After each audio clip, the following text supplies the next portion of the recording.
get my 6. What's up, everybody?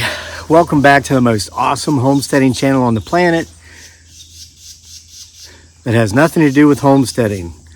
Homesteading off the grid, unless if you count the annoyance of house wrens, Carolina wrens as some people call them, but that's a typical house wren.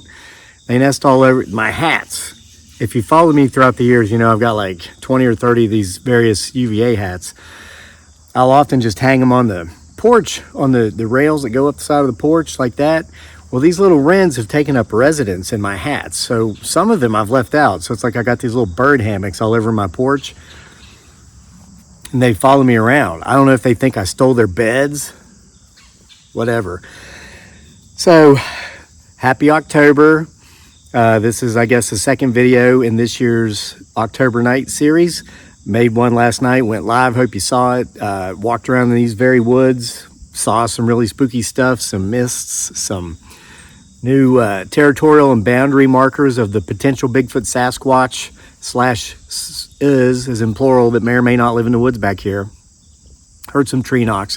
So listen for those and watch behind me. So for today's video, I was thinking, should we kick it old school like we've done for years and read a tale from October nights? Then I thought, nah, you know, we've already read all those stories, some of them multiple times. And again, these books written by me are available on Amazon in print or Kindle, or you can get autographed print copies from me directly by going through our Etsy store, the link of which is in the description box below, as well as the link to the Amazon stories or the Amazon books. And I thought, well, maybe we should go with part 2, October Nights 2. I've already done that. Then I thought about, what about if we spend the month reading The Lunatic? Probably, well, without a doubt, the best novel I've ever written. This one was the #1 selling work of fiction on Etsy the year it came out. And then I thought, nah, how about Isle of Capri? That's more creepy because it's got a creepy monster. The Capri, by the way, is the Philippine version of Bigfoot Sasquatch. That's me. I wrote this, the final chapter, from the hospital bed while I was dying of dengue fever on top of bronchitis. And I said, if it's the last thing I do, I'm going to finish that novel. This was like 2014. So from literally at the time was what I thought was my deathbed. The end. But hey, I'm still here. Book did well. It's a great story. Then I thought, no, you know what makes for a great creepy story, for just a terrifying, scary story, is if we're in it. If we can put ourselves into the story, that is what makes for the best stories, right? So I'm going to tell you, potentially, as I see it, the scariest story you'll ever hear if you listen, okay? And it's called The Story of the Soul Trap. The Soul Trap. And it's going to be so frightening for 9 out of 10 of you, because 9 out of 10 of you are in this trap. Myself and 1 out of 10 of you out there who think like me are not in it. We got out while the getting was good. And the good news for you is that you can still get out. Especially, I don't want to say the younger you are, but the less committed to the soul trap that you've allowed yourself to become, the easier it will be for you to get out. So, with no further ado, as my beautiful bride dearly, aka Giggly Girl, would say, I'm going to explain to you this thing I call the soul trap, and how you got there and what you can do to get out of it. And I wanted to tell this story because just when I talk to people, I mean, and they give me their woes, I'm like, do you not? It's right there in front of your face. You're actively participating in voluntary enslavement for the best 30 to 40 years of your life. That's why you're miserable, yet you refuse to make a change and get out of it. So what am I talking about? Let's go to the whiteboard, okay? So I'm going to draw a circle. And what this circle is going to represent is income for Americans. The American income, not per household, but per earner, because there's a difference, okay? So they're telling us that the average income in America is approximately like $64,000 a year. So let's put 64K. All right, that's the average, 64K a year. And a lot of you out there, most of you are older. 74% of you are my age or older. So for those of you who are still earning anything, you're earning way more than that, I'm sure. But for those of you younger than me, and maybe you've not been out of college long, because we do have some millennials watching, you're like, man, I'm not there yet. I hope to be soon. Well, okay, keep listening. What happens if we go into this circle and we carve out those of us who are in the top 1 percentile, the top 1 percentile of income earners? Remember, there's a difference between percentiles and percentages. So I don't want to make you feel stupid. I know you're following me. I know you're following me. So I've tried my best to just carve out the top 1%. Well, once you take out the top 1% of us, the top income earners, this 64K drops down to something like 54K. So basically that would mean that 99% of Americans are earning 54K a year, okay? But now if we go into this circle and we cut it out even more, let's take out another 4%. So we've taken out the top 5 percentile of income earners in the United States. That means that 95% of Americans, 95% that's left, is now making 44K a year. Now, a lot of you are following along and you're saying, well, yeah, that sounds more right, because that's like kind of what I make. And there's no way I thought I was that far behind. Well, you're not that far behind very many people, is what it comes out to be, okay? But now let's take out one more piece of the circle. Let's go ahead and take out what would represent the top 10%, or I'm sorry, I've been using the word percentile. It should be percent in this case. If we take out, in all these cases, if we take out the top 10% of income earners, we're left with 90%. Okay, here's 90% of income earners in the United States. What are they making? What does this drop down to? It drops down to $34,000 a year. And so now you're saying, okay, wait, I'm following you. You made the math look simple.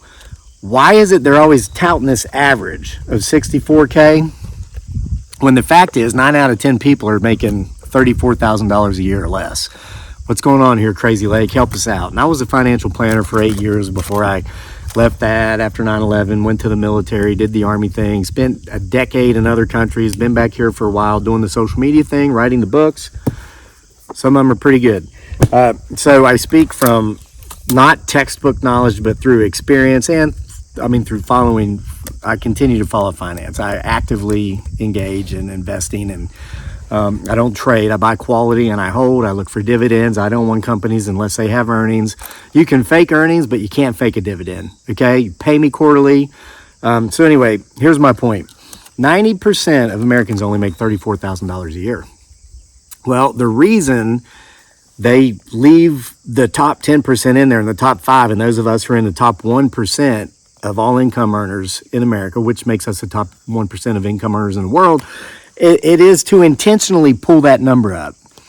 Why? Several reasons. Number one, they don't want the masses to know things aren't quite as good as they're telling us they are. They don't want you to know that things are worse than they really are. And number two, they want you to feel as if there's more that you can be doing.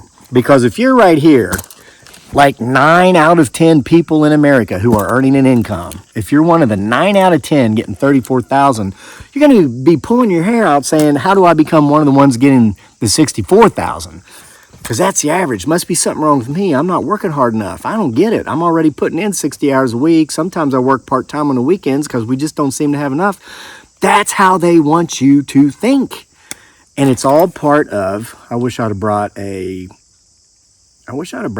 orange marker up here with me, dry erase marker. I only brought a black one. Should have brought an orange and a green. That's supposed to be a carrot. Well, not something else that it looks like. It's all part of dangling that carrot in front of you to keep you working, to keep you pushing, to keep you overextending yourself, to keep you working your ass off, spending 8 to 12 hours a day, 5-6 days a week, sometimes 7, for the best 30 to 40 years of your life to make them rich. It's called the soul trap. The soul trap. Now, how do we get into this soul trap? Well, it starts by believing the lies we're told. Go to, public school, get good grades, make sure you're doing everything just like everyone else. This is how we do it, so if your mind just doesn't quite work the same way other people's minds do, and you figure out how to do it a different way, even though you come up with the same end result, you just did it differently, well, then you get a label. Oh, you're special ed. Nah, you're special ed. There's over 140 known types of intelligences out there. The public school system tests for 7. So you may excel at some of the other 133, but if you're not in that little pigeonholed section of those 7 to where you can do the same thing the same way the other kids do and get the same results, you get a label. Learning disabled, slow learner. So anyway, so you go to the public school. Maybe you pick up a label, maybe you don't. And you're told to get good grades. Why? Well, so you can make it into a good college. Well, what do you do at college? You get a degree in something that will allow you to get a job. Job, by the way, J-O-B. That's an acronym. Anybody who understands anything about finances knows this acronym stands for just over broke. Because if you spend your life with a job on salary, getting paid hourly, you're just going to always be just over broke. And I've got proof to back that up. So you get that job, just over broke. You go in there, hey, time to marry that girl or that guy that, I hooked up with that last year of college. Oh, well, look at that. She's pregnant, or he got me pregnant. Looks like we're hooking up anyway, tying that knot. Well, let's go out there. We work our jobs. We have those kids. At some point, we get into a house, which has been super hard to do in the last several years because this economy's in the shitter. I mean, I don't cuss on this channel. I just did, so I guess about 2,600 videos. Maybe I've said a bad word twice. That was the second time. It's just a lie. It's all crap. And then you get in there. But listen, that's part of the soul trap. And I'm going to explain that too here in a minute. Got to get in that house because that allows you to remain in that soul trap. Because when you're just over broke and maybe the transmission goes out on your car or somebody in your family gets sick and you need something a little more costly than common healthcare expenses and costs, man, you got to tap into that equity, brah. You better either use your house as collateral so you qualify for a personal loan, or you go get what's called a HELOC, home equity line of credit, where you basically, the bank or the mortgage company will allow you to borrow against the equity in your home. And the yuppies like to do this. I mean, because they convince you that you're smart by doing it. Okay. Oh, I need that new car. Oh, but if you go out and get that new car, you're going to pay 9%. Excuse me. You're going to pay 9% interest on it, or 12, or 15. Oh, but if you have a home and you got some equity in it, hey, do this HELOC because any interest rate's only 3%. That's the smart move to make. So every year as your house goes up in value and you go out and get a new car every 2 years because heaven forbid the one you have is closing in on 100,000 miles. You better get rid of that. Man, my vehicle isn't broken into. You get 100,000 miles on it, bruh. So anyway, remember, I'm crazy. So you do that. You play this game. So here you are, 30 years later. Kids are gone. They're somewhere. They don't really come see you because you never spent time with them when they were young because all you ever did was work. Chasing that carrot, doing your best to be a little more than just over broke. Chasing the big number, even though 9 out of 10 of you were making the little number. They just forgot to tell you how the math worked intentionally. Okay, so you've been in the same house for 30 years that you bought 30 years ago. You're supposed to have a 30-year mortgage, should be paid off now, right? No, because that house you bought 30 years ago for $120,000, you now owe $500,000 on. How? Well, because as it went up in value, you went out and borrowed against the equity you had in your home in that HELOC, that home equity line of credit, to maintain that image of that artificial lifestyle, that yuppie upper middle class lifestyle. The cars, the whatever, ATVs, boats, timeshares, whatever it is you piss the money away on, other than investments like stocks that pay dividends. And yeah, I know the market goes up and the market goes down, but whatever. Over any 20-year period throughout history, no asset class has ever outpaced equities. Equities being direct ownership in publicly traded companies by way of owning shares of those companies' stocks. Even real estate hasn't outpaced those in any 20-year period throughout history. I got this at a dinosaur yesterday. What? Yeah, I got Gatorade in here, even though it says Happy Halloween. I thought it said Happy Halloween. That's why I bought it. I didn't have my old man readers on me. Trigger warning, I'm going to sip some of my grape Gatorade because I just ran 5 miles before sitting down here to make this video. All right, so anyway, that's the soul trap. Now, you're like, yeah, I hear what you're saying. That's kind of what I do, but isn't that what everybody does? Isn't that what you're supposed to do? Well, that's what 9 out of 10 people do. And you can see it coming. 1 out of 10 of us don't do this. Now, I did for a time. And why? Because it's learned behavior. It's environmental. We see it. You know, I grew up where I had a father that worked from dark to dark for a corporation. Didn't see much, and when you did, he was complaining and griping about how miserable he was and how much, you know, he wouldn't have this job and work all these hours if it wasn't for us kids. And us kids are like, I don't quite remember asking to be born, but anyway, that's what it was like. And so I saw that. Well, that's what you do. You go to school, you get good grades, and you know, go to college, get a degree, get a job, and then you piss away the best years of your life and the best hours of your days, and piss away the best hours and days of your children's lives. And that's just how it is. That's what everybody does. It's crazy. Well, I started questioning this. My first job out of college, actually, I talk about having been a stockbroker for 8 years. Yes, I did do that. But actually, for like 9 or 10 months before that, I worked in a lumber mill. That's how I ended up in Virginia. There was a small lumber mill in this part of Virginia, and my father had connections because he worked in that industry, and I was one of those idiots that got my girlfriend pregnant last year of college. She told me, oh, don't worry, I'm, you know, on the pill. No, she wasn't. So anyway, but hey, I was dumb enough to believe it. So grad school was out of the question for me because I had to go to work because I had a baby on the way. That was one of the few times my father was actually happy with me because he thought it was a hoot that I didn't get to go to grad school. So he brought home a pair of steel-toed work-tip boots and was laughing about how I ain't going to no grad school now. I'm going to work. I got you a job at this lumber mill over in Virginia, and get on out. You're 18, get out. Well, I was 22 or whatever. And I would go to summer school so I didn't have to go home and be in that toxic environment during the summers when I was in college. So I ended up going to Virginia. I'm working in this lumber mill, right? I'm stacking boards. They're sawing the logs, and these boards are coming down.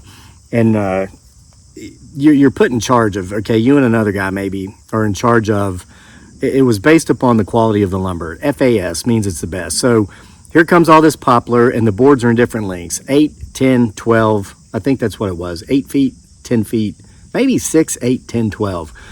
So you got to pull them off the chain, put them in stacks. And once you got this stack, it looks like a perfect square, and it takes about an hour to pack a stack of the different lengths. And you got to band it together and push it out, and then a forklift lift comes and gets it. It's very hard manual labor. And I was getting paid $6.50 an hour, I think. I remember we got paid every week because that was one of the things that, you know, one of the carrots to keep you there. And it was 50 hours a week. It was like $385 a week, or right around $400 a week was my pay.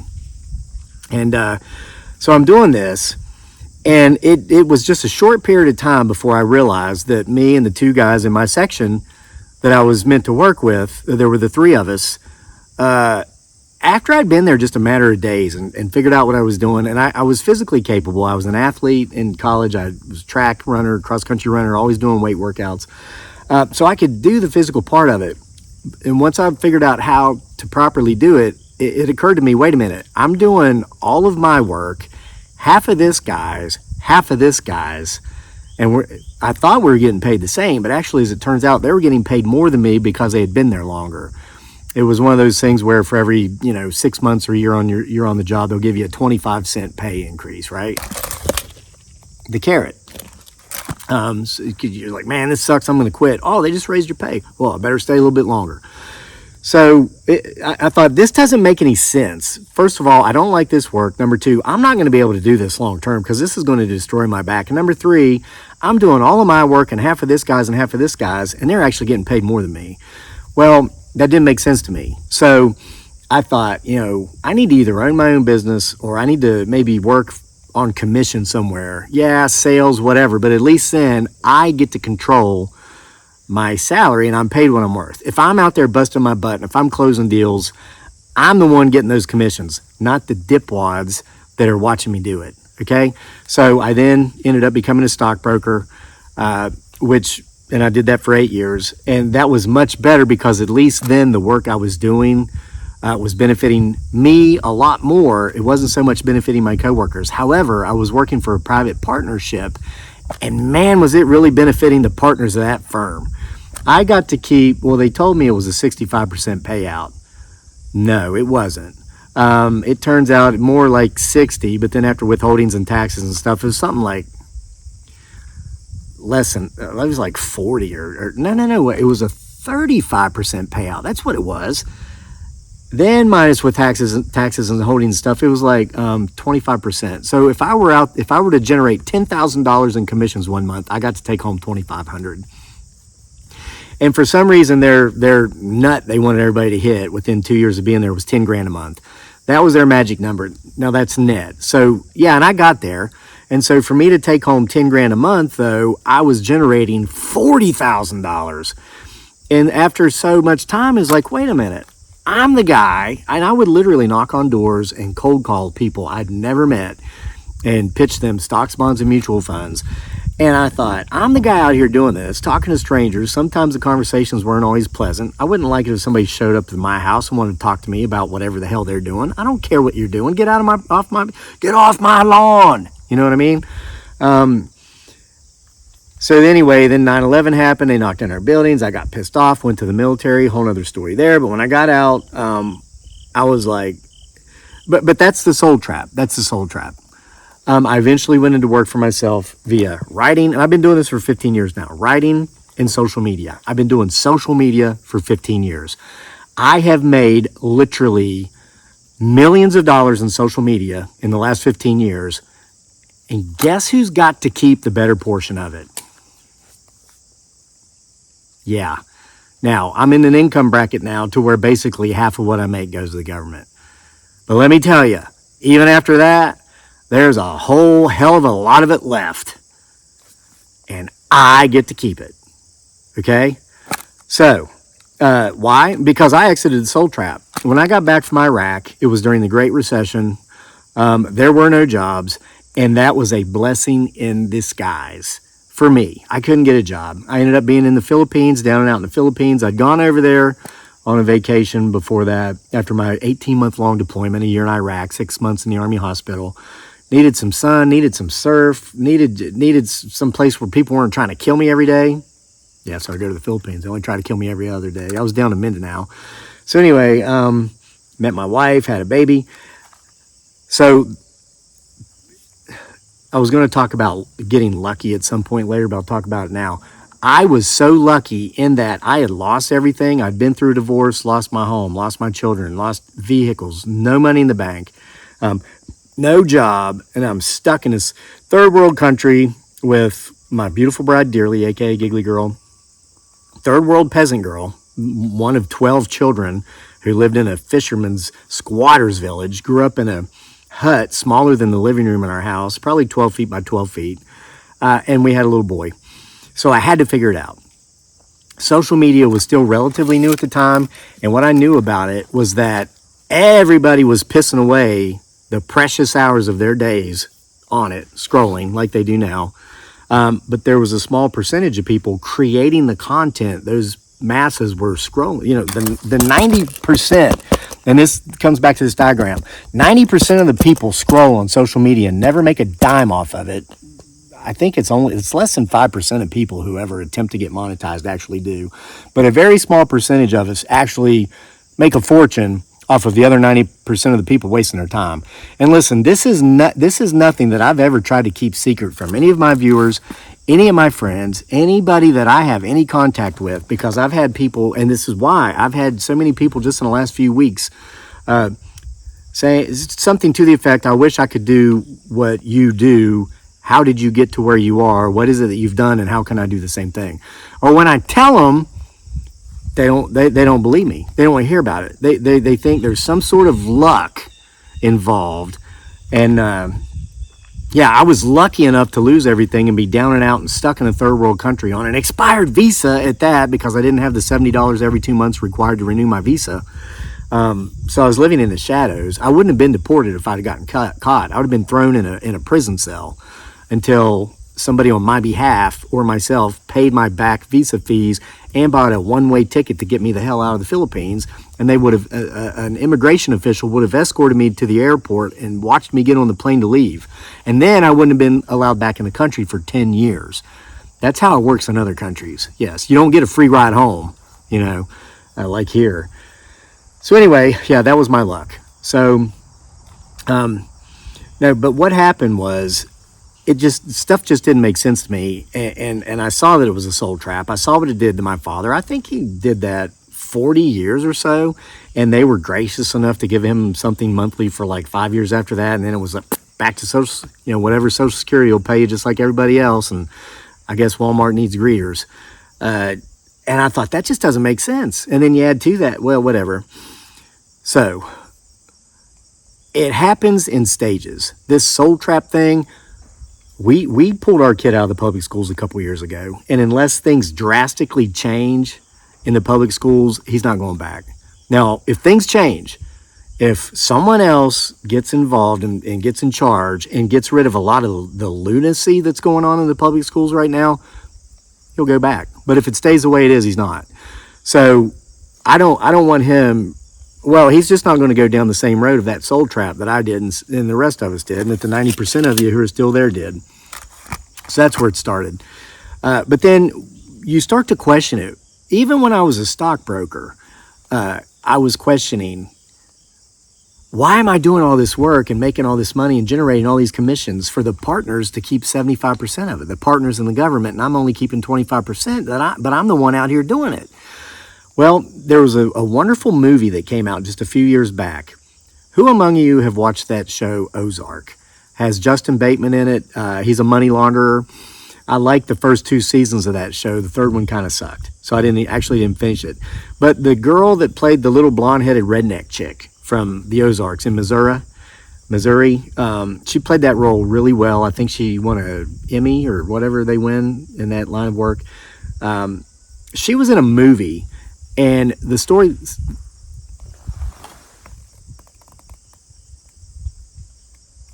definitely a tree knock. Keep your eyes and ears open. So in this movie, she portrayed a young adult who had just gotten out of college and just got a job at a firm. So she's working at this firm, and she's low person on the totem pole. So she's putting in 80 hours a week. She's doing a lot of do this, do that, running errands for the people who have got some seniority on her, and it's making her miserable. She's got no social life. She's not getting enough sleep, doesn't have time to exercise, doesn't have time to eat healthy. Think about the obesity problem in the United States. How many people spend so much time working that when the day is done and they're hungry and they're exhausted, the best option is fast food drive-through, because it's quick, it's simple, it's cheap. Yeah, it's cancer, and that's why you're obese, and that's why you have heart disease and diabetes and high blood pressure and high cholesterol. But what's the alternative after pissing away 12 hours of your day to make someone else rich, and you're out of energy because you don't have time to exercise or eat properly, so your body can't stay up with the guys like mine or somebody else, the others who are working for themselves and focusing on making themselves and their lives the best it can be, rather than their employer, and the government and everybody who's living off the government. FYI, did you know if you make like $45K a year, you are not any better off financially than someone who only makes $8K a year, but then takes advantage of government benefits? That is a true story. That's why so many middle-class Americans are so pissed off. They're out there living in this soul trap that I'm describing, making beans for it, and they're not any better off financially than the people living in government housing, getting EBT cards, who aren't working maybe 20 hours a week at most in the service sector because they have to in order to get those government benefits. Yeah, that's why you're pissed. Doesn't make sense. You're busting your ass 60 to 80 hours a week. The person that waits on you once or twice a week when you can afford to go out for lunch is only working 20 hours a week. But they got free housing. They got more food in their cabinets at home than you do. Yeah, it's a soul trap. They're actually smarter than you. Now, I commend you for going out there and taking care of yourself and taking care of your own and working for what you have. But at the end of the day, they're smarter than you are. Just saying. You can either go on the dole, which is smarter than being in that soul trap, or you can get out of both of them and make yourself rich. And everybody thinks it's harder to do that than it is to do the others, but really it's not. You just have to be observant and look around you and say, this doesn't make any sense. Okay? So anyway, in this movie, she contacts her father. This is how the movie ends. This is a big spoiler here. It's like, Daddy, I'm doing this. She's lamenting that, no social life, blah, blah, blah. He goes, honey, that's just how it is. He says, listen, I've been doing it for 35 years. I got 5 years left. The finish line is in sight. That light at the end of the tunnel is so bright, I can see it. He says, trust me, honey, trust me. Just do it. Just hang in there. Don't expect to get any sleep for the first 10 years. No rest, no social life. But it does get a little better once you can afford to start buying some things to make you happy and blah, blah, blah. Talks his own flesh and blood daughter into continuing to remain in the soul trap. And the way the movie ends, the last scene is her getting up and going to work the next morning. Still dark outside, still cold. Bum on the street with his cup out, who probably makes more money than her every day, laughs at her after she gives him $1 because he knows, woman, I'm going to make more money than you today, and I don't have to go in there and be an enslaved person to do it. Facts.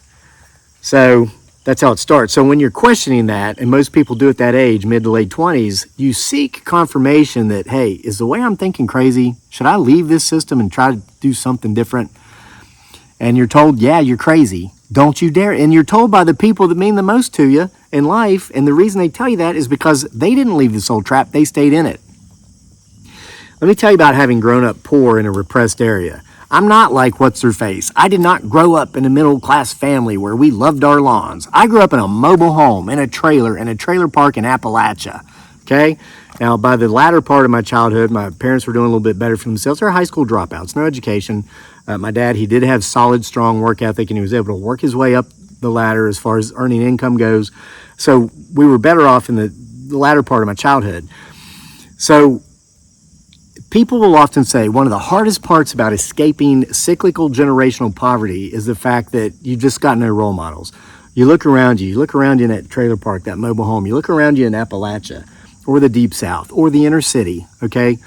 Different sections of poverty throughout our nation, around the world. There's nobody who can really show you the way out because they never escape themselves. That's true. I will agree with that. But let me tell you, as somebody who was there, who wanted to get out, here's what they don't tell you because they don't know. Because this is not found in a textbook at a university. Let me tell you the real world hardship of trying to escape generational cyclical poverty. Those around you, not only can they not show you how to get out because they never got out, they don't want you to get out. Because yes, misery does love company, and they've got what's called the crab mentality. Okay, and I've talked about this before. That crab mentality was actually coined by a woman, Filipina author who's in the Philippines. She's a journalist. If you think of crabbing, you're on the beach, you're getting the crabs, they kind of walk sideways, putting them in a bucket. You're going to take them home and boil them alive, right?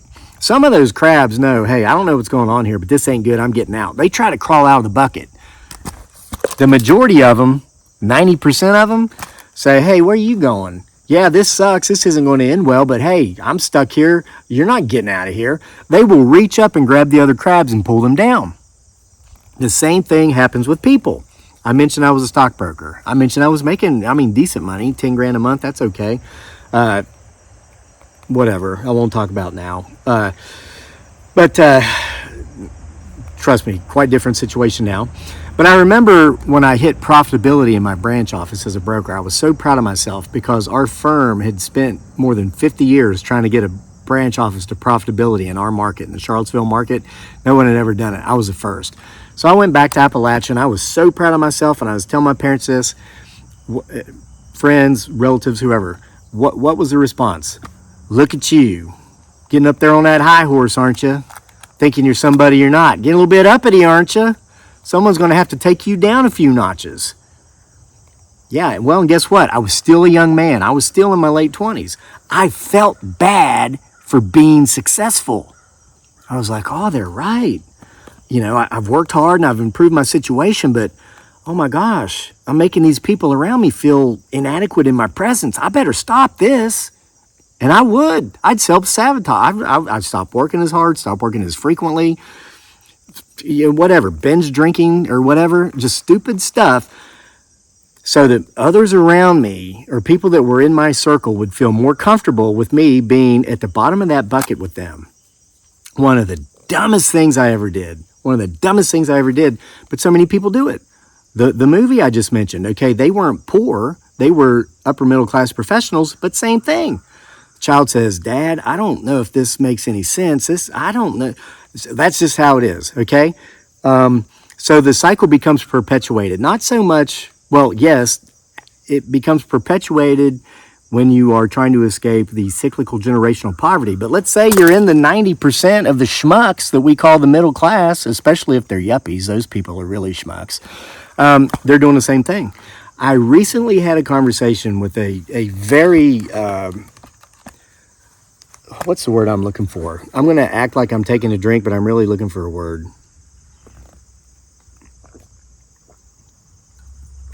Very impressive young man. Big word, right? Impressive.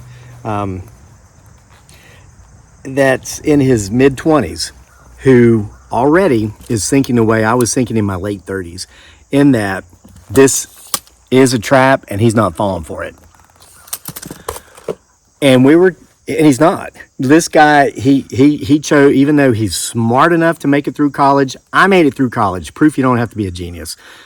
Some of the biggest idiots I've met in my life have advanced degrees from prestigious universities, and I don't know how these people can make it out of their driveway daily without having an accident. That's how stupid, literally, some of them are. This young man, he could go to any college and get straight A's. But he's not going to do it. And he told me, he says, look at how much everything costs today. Look at how much jobs pay today. Why would I go $400,000 or $500,000 in debt to earn an income that would never allow me to pay off that student loan, let alone everything else? I'm like, right on. I'm telling him, right on. But guess what? He does work. He works 40 to 50 hours a week. It's a trade skill. And while he's working for his employer, making decent money. I mean, he would be in probably the top 5% in the 45-ish, 44K range. And he's in his 20s again. He's actually taking classes at a community college where he's receiving a certificate for, I think it's to be an electrician. So he's working full-time, getting paid full-time, getting to take these courses for free because his employer is paying for it. And he has his mind on designs too. Once this is done, once he is paid to get the certificate, which will make him qualified to do this on his own, he's going to do it on his own because he thinks like me. And he says, I want to be more like you. I want to keep the lion's share of what I make, not go out there and work 60 hours a week so that the guy that hired me gets to sit in his house with his family, in his hammock on his porch all day because me and 20 other guys are out there making him rich. He's like, I want to be that guy. This young man, I keep wanting to say kid because he's young enough to be my kid. He's got a future. He's going to make it. Now, let's take a look at what happens because we were talking. He does have the benefit, and a lot of boomers are going to get pissed off about this, but calm down, Karen. Calm down. He has the luxury of, he's still living at home with his parents, and they're Gen Xers. Now listen, Gen X, when we were 18, it was time to go. You either go to college, you go to work, you go to the military. Why? Largely because the boomers were a very narcissistic generation, and they viewed having an adult child at home as a blemish upon their face. They were so narcissistic. They didn't care about the well-being of us, the offspring, and going out there with nothing and going immediately into debt with student loans, if they weren't paying for it. My parents never paid for mine. Going into debt to buy your car, to buy your house, to do all these things because the attitude was, well, that's how I did it. And yeah, but what they don't tell you is when the boomers went to college, it was $500 a semester. Yeah, college prices went through the roof in the mid-'80s. So anybody who went to college in the early 80s and before that, you had it's almost free. But when the government came in and said, we want to assure that we have an educated society because that's how you prevent being a third world country. And there's truth in that. I've been in dozens and dozens of countries, most of them third world, and the biggest problem you see is just they're not educated. They and not in the disrespectful way, but in the actual definition of the word ignorant. They're ignorant, they have no job skills, there's no hope.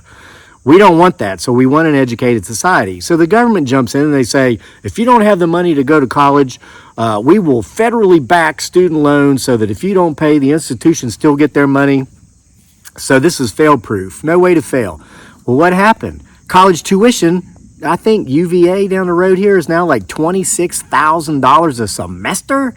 $52,000 a year times 4 years, you're spending over $200,000. Plus all the expenses associated with being there. You're looking at $350,000 to $400,000 to go to UVA now. Now let's say you do that and you get a teaching degree. Your first year in Virginia, you're going to make $40,000 to $42,000 a year as a teacher. After 30 years, you might hit 70, maybe. That's not even a lot of money. That's nothing. You know, now if you're here and at 90%, you're like, oh, man, that's what they want you to think. It's the carrot. Keep that just over broke job long. Oh, well, we give you a little bit more. Oh, you've been here. Oh, we give you a little bit more. The whole time you're out there being stupid, buying stuff for your house, stuff you don't need. Oh, but it makes you feel good. Yeah, when you buy it, and 5 days later, you forgot you have it. You are deeper and deeper into that soul trap. So anyway, a lot of Gen Xers. Now, if you're enabling your kid to be worthless, if your 25-year-old son or daughter is playing video games all day and not working and not splitting bills or buying groceries or paying their, not getting outside and doing the yard work or whatever, you're a sucker. You are enabling your child and you're doing them a disservice. I happen to know this young man's parents. They let him stay at home. They're not charging him rent. He does help out around the place and he is working 50 hours a week. So he does have that benefit, and I personally think that's a beautiful thing. Anytime I have issues with it, I will admit it's because I'm jealous because I never had that opportunity. I was told, go, get out, don't come crawling back here when your ideas don't work, your crazy, silly ideas. You're always trying to think about how to work for yourself and not be part of this thing you call a soul trap. When you fail, don't come back to us. Well, okay. Didn't need to because, I tell you, whatever, it worked. So... But let's say you take that young man and let's say, because there were some people from my generation that he talked to about this same thing. And the reason he likes talking to me is because I don't tell him the same thing other Gen Xers do. He told me 9 out of 10 people tell him, oh, come on, you just got to go buy that. Because somebody was trying to tell him to buy this house. He looked at the house and he said, do you realize if I had that house, like almost my entire paycheck for the month would go to the mortgage? And they were like, oh, and they told him what I told you earlier. Oh, but that's how it goes. And just wait it out for like 18 months and then you'll have equity. So then you can do a HELOC loan and then money won't be so tight because you're able to dip into that HELOC loan. You need a new car, just go write it off your HELOC loan. You want a motorcycle, write it off the HELOC loan. But he thinks like me. He sees, oh, and go further and further into debt and further into that soul trap. So he's not buying into it.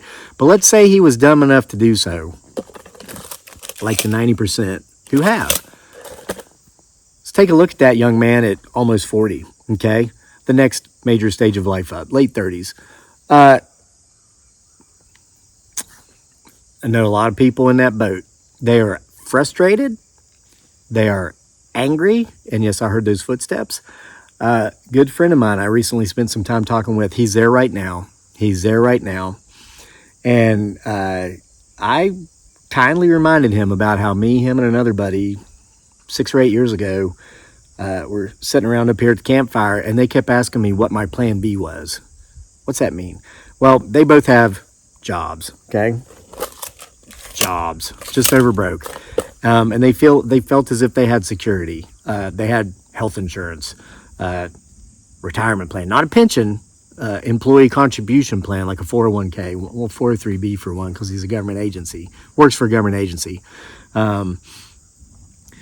What was my plan B? Because they're like, oh, you're making videos on the internet, and when that doesn't work for you, what will? I'm like, I told them, I said, dudes, I'm on plan Z. They're like, huh? I'm like, I've failed so many times trying to figure out how to get to where I am now that I've become so resilient. It's like, I don't even care if this doesn't work because I'll figure it out. And they're like, and you can see that fear because, wait a minute, people in the soul trap don't talk like that. I told them, yeah, I'll figure it out. And I have multiple times. Okay. I talk about a book called Who Moved My Cheese. If you haven't read it yet, go read it. It talks about the importance of being flexible. As your environment around you changes, you either change. That was a thunderous tree knock. You either change with your environment, you adapt to your new situation, or you will go the way of the dinosaur. I mentioned to you, I bought this from a dinosaur yesterday. Yeah, it's called Big Lots. It's a department store. The one in Charlottesville's going out of business. So what was a $6 goblet was a $3 goblet when I bought it yesterday, because everything's half price. Bought a couple things. Most of the stuff's still overpriced. That business model never adjusted and evolved with the changing environments. I could probably get this on Amazon right now, even cheaper than I bought it for at Big Lots, even though it was half price there. Charlottesville City Council runs themselves much like the state of California. They set a $15 minimum wage within city limits. So the store has to start paying everybody twice as much as they were. And we've seen so many stores and businesses go out of business because it cut too much into their profit margin. Is the chain out of business? No, this store is. And guess what? They're going to a town on the other side of the mountain where they're still allowed to pay people minimum wage. So these people you're fighting for their better, job situation, you just cost them their job. So anyway, part of the soul trap, it's by design. That's how it works. And I was telling one of my friends the other day when this stuff came up, why focus on the minimum? I don't care what minimum wage is. I never have and I never will. My concern is that they don't mess with the maximum, because that's what I'm after, okay? And that's what everybody has the potential to chase, as long as you avoid being part of that 90% that gets stuck in that soul trap. Now, that 36-something-year, my buddies, hey, they could leave it. And the situation came up, the conversation came up, because one of them, they were both up for promotion. One got it, one didn't. The one that got it is content. He's happier with his situation, still got issues. The other one didn't. He was passed over, went to someone else, and he's not happy. And no, he didn't leave that just over broke job because they continued to dangle the carrot in front of him. And I'm not talking crap about my buddy. This guy's more like a brother, and I have huge respect for the guy, and he's extremely intelligent. But I tried to, and I don't think I was able to be persuasive. I tried to convince him, listen, because he's talking about, well, they passed me up for that one, but then they're saying this one. I said, dude, they are just dangling that carrot. And he asked, yeah, but how long can they do that? And I said, for as long as you're dumb enough to chase it. It's always going to be just out of reach. I've known people who, and let's go on to the next stage in life. I hope my buddy jumps ship. I hope he jumps ship.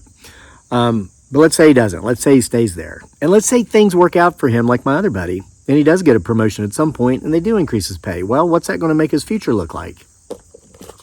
If you don't get out of the soul trap, you're still in it. You ever heard the expression, the more you make, the more you spend? That's true in a lot of situations. It's not true in all situations. It's not true in mine. If I got X amount of dollars left over, I'm not looking for something to buy. I'm looking for an investment to put it in that's going to pay me a dividend. And that's what I do. So if I'm at the point, I just turned 50. If I never earned another dollar ever, period, in my life, I'd be okay for the rest of my life, even if I live another 50 years. That's the honest truth. And it's because I think the way I do, and I've done things based upon my thought processes, my way of thinking, and I've avoided this. I know people who think that my family and I are poor. Yeah. And I know that when their bills are due, they can't sleep at night. Yeah. So anyway, let's go to the next stage of life, because I had another conversation with a woman recently. Let's say you make it 60 years. You put in 30, 35 years of the best years of your life, the longest hours of your day, but you stayed in the soul trap. Where are you then? Well, you've advanced from being what was naive in your 20s and questionable, not even questionable. You didn't get out of the soul trap, you stayed in it. So by 35 to 40, you're frustrated and you're angry. What happens when you're in your late 50s, mid 50s, 60 years old? You're miserable, you're bitter, and you're extremely jaded, and most people don't want to be around you. Facts. So I was speaking with a doctor a week ago. She's not my doctor, she's just a woman that happens to be a doctor. And she was going on and on and on and complaining because the gist of it was this. She was at a point where her tour consisted of 4 10-hour days, and that's medical lingo. Nurses, doctors, they call their work schedule a tour. Okay, that's the words they use. So her tour was 4 10-hour days. She would work Monday, Tuesday, Wednesday, Thursday, and then she got Friday, Saturday, and Sunday off. And she loved that because she has an adult daughter who is in her late 20s, who she didn't get to spend much time with when that girl was a child because she was advancing her career. Started out after her residency being a doctor in a hospital, and she's still a doctor in a hospital. Different hospital now, though. So she made those sacrifices so she could give her daughter a better way of life, buy those things her daughter needed, help pay for her daughter's education, because nobody helped her. She shared this with me, but she wanted to be able to help her daughter. Well, a couple of years ago, her management came in and they looked around at everything, the way it was going. They said, we're going to change things up a little bit here. Don't worry, we're still going to let you work your 4 10-hour shifts because you've earned it. You've remained in the soul trap all these years. You're, at the top. So, but we're not going to give them to you 3 days straight anymore because, we don't really want you that far away. It was a couple hours away for her to go up and see her daughter in D.C. So what if, we just get, what if COVID comes back or something like it, and we just have all these people and we need to call you in. We can't have you that far away. So now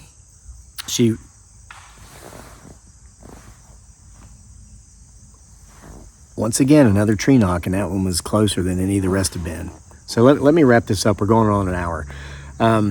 So she'll work like Monday, Tuesday, Wednesday, get Thursday off, then have to work Friday, and then she gets Saturday and Sunday off. But they alternate it. She'll do that for 2 weeks, and then she'll work Monday, get Tuesday off, and then work Wednesday, Thursday, Friday.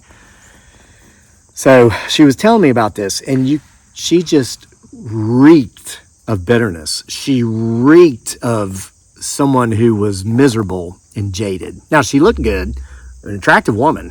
Her makeup is done really nice, and she wears nice clothes. She's a professional, right? She's a doctor. And I said to her, as I listened to her go on, I said, well, this is how I knew they did this 2 years ago. I said, wow, if they did that to me, I'd quit. I said, they just did this to you and you haven't turned in your 2 weeks notice yet? And she goes, well, no, actually they did this 2 years, 3 years, maybe it was 3 years ago. I was like, what? And you didn't quit then?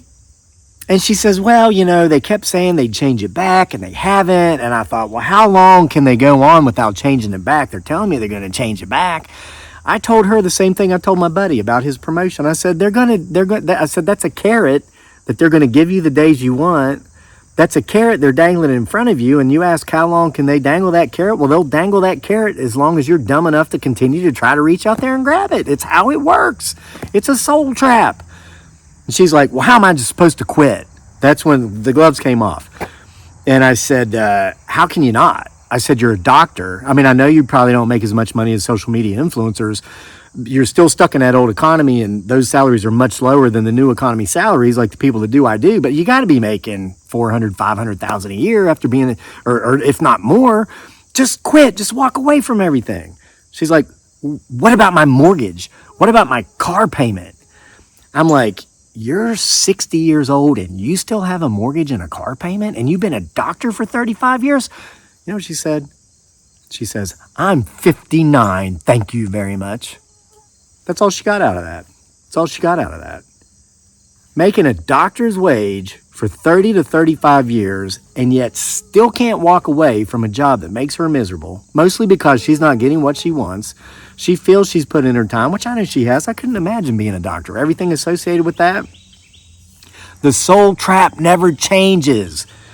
And going back to the more you make, the more you spend, if you actually play that game, you'll never be able to get out of the soul trap. Even if you're that doctor who's been practicing medicine for 35 years and you're making $500,000 a year. If you continue to just go further and further in debt, buying stupid crap you don't need, you'll never get out of the soul trap. You know what she ended up with saying, that the way that part of the conversation ended before we changed the subject, she says, 3 more years and I'm through. I said, well, what happens in 3 years? She goes, I'll start getting Social Security and I should be able to quit.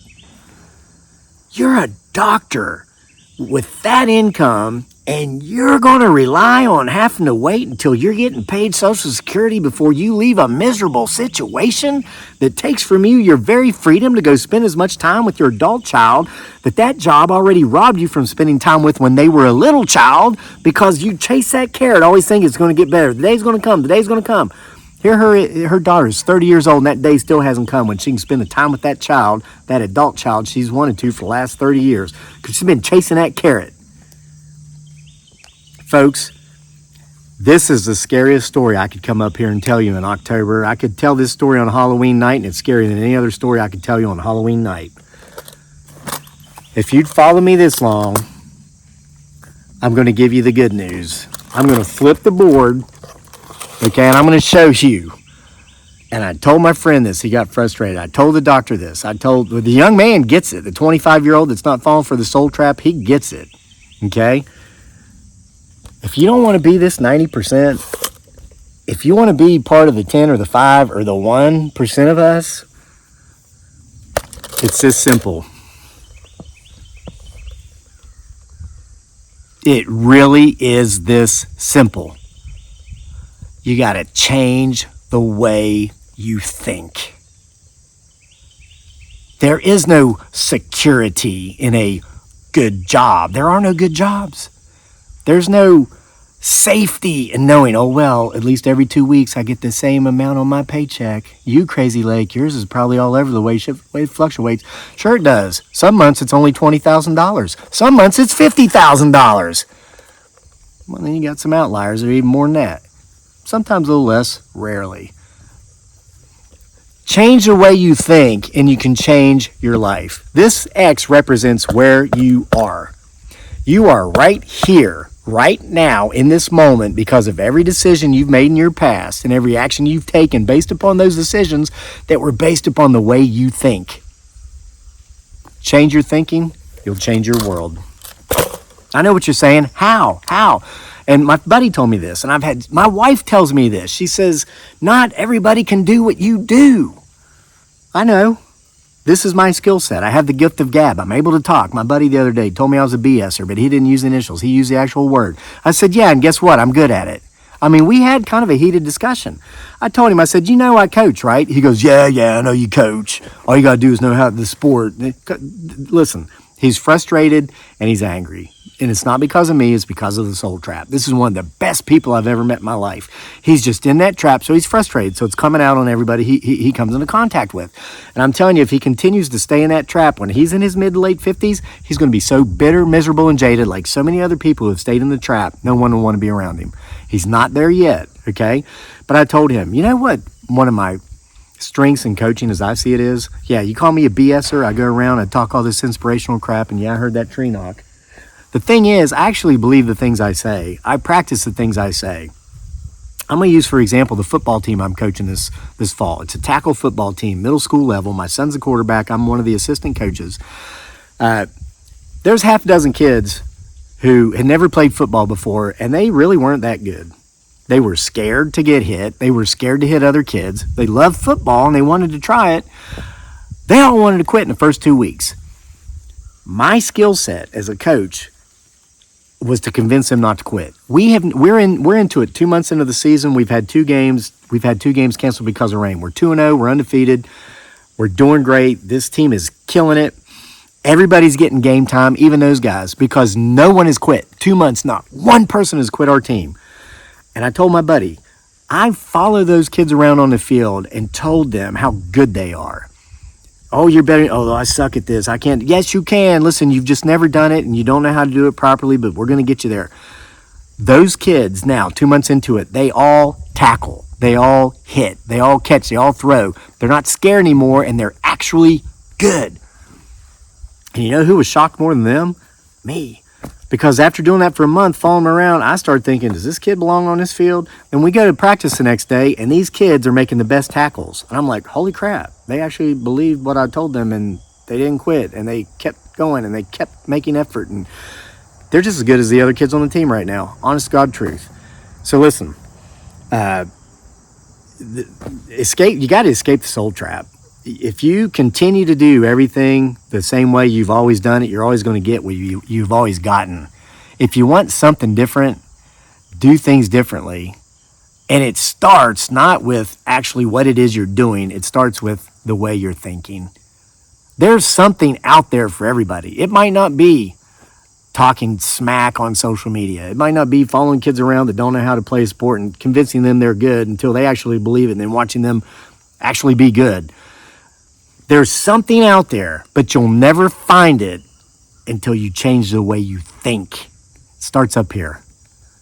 All right, I've talked for an hour. This might be a new record. I hope you got something out of this.